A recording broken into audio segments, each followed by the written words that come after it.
अस्सलाम वालेकुम। आज हम जिस मौजू पे डिस्कशन करेंगे वो है फंगल इन्फेक्शंस, रिंगवर्म इन्फेक्शंस या एथलीट्स फुट जिसको कहा जाता है वो इन्फेक्शन। फंगल इन्फेक्शंस की जब बात करें तो ये एक ब्रॉड टर्म है, अम्ब्रेला टर्म है, जिसके अंदर मुख्तलिफ फंगल इन्फेक्शंस आते हैं, जिसके अंदर हम सिर्फ रिंगवर्म की आज बात करेंगे। नॉर्मल फंगल इन्फेक्शंस में आपके जिल्द के जिस्म की पूरी जिल्द के फंगल इन्फेक्शंस, आपके स्कैल्प के फंगल इन्फेक्शंस, आपके जेनिटल एरियाज़ के फंगल इन्फेक्शन, आपके एक्सट्रीमिटीज़ के फंगल इन्फेक्शन, ये सब इंक्लूडेड होते हैं। जब हम बात करते हैं रिंगवर्म इन्फेक्शन की तो ये सबसे ज़्यादा commonest type of the fungal infection है जो देखने में आता है डर्मा के पेशेंट्स के अंदर। फंगस की ख़ास बात ये है कि फंगस दोनों एक्सट्रीम्स ऑफ टेम्परेचर को परसिस्ट करता है, दोनों में ग्रो करता है। एक्सट्रीम सर्दियों में भी आप इसको देखेंगे, एक्सट्रीम गर्मियों में भी आप इसको देखेंगे। टेम्परेचर का इसके ऊपर कोई ख़ास फ़र्क नहीं पड़ता। सेकेंडली, वो जगह जहाँ पे मॉइस्चर या नमी ज़्यादा हो, हमेशा फंगस को उधर ग्रो करने का मौका ज़्यादा मिलता है। जो आपका रिंगवर्म है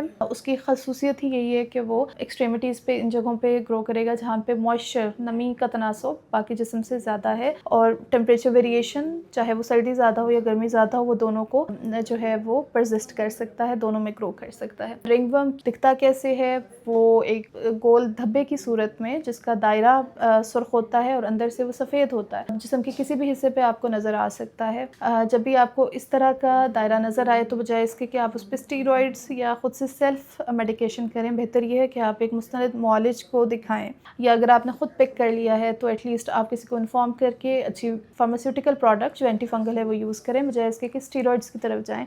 स्टीरॉइड्स फंगल इन्फेक्शन को रेजिस्टेंस प्रोवाइड करती हैं और रेजिस्टेंट बना देती हैं। तो चीज़ों को अच्छे टाइम पे पिक करना, ये जानना, डायग्नोज करना कि ये किस किस्म का इन्फेक्शन है, ये लाजमी है, और उसके बाद तशख़ीस के बाद ही आप एक अच्छे इलाज की तरफ जा सकते हैं। शुक्रिया।